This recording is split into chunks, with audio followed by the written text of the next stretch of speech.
রাধে রাধে। এখন আমরা চলে এসেছি নৌকা বিলাস উৎসবের মানে মন্দিরের একদম সামনে। আর বলেছিলাম না আমাদের সাথে ভাই আছে, তাই আমরা একদম মন্দিরের যে উৎসবটা যেখানে হচ্ছে ওই একদম সামনে আমাদেরকে নিয়ে এসেছে।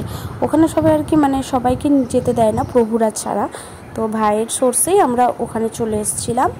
আর ওই যে দেখতেই পাচ্ছ ওই নৌকাটা সাজানো হচ্ছে, আর ঝিরিঝিরি বৃষ্টি পড়ছে, তাই কোনো ভক্তই এখনও এসে পৌঁছাতে পারেনি আর কি।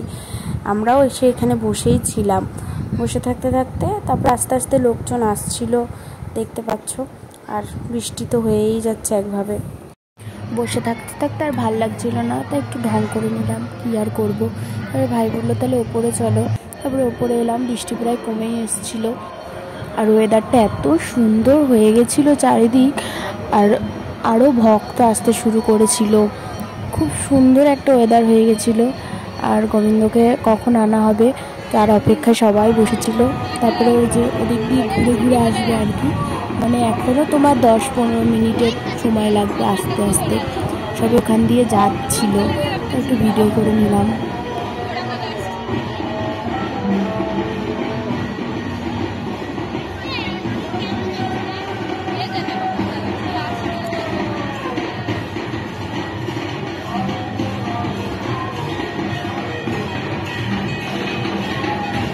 এখানে সাজানো প্রায় কমপ্লিট হয়ে গেছিলো, খালি গোবিন্দ আসার অপেক্ষা ছিল আর কি।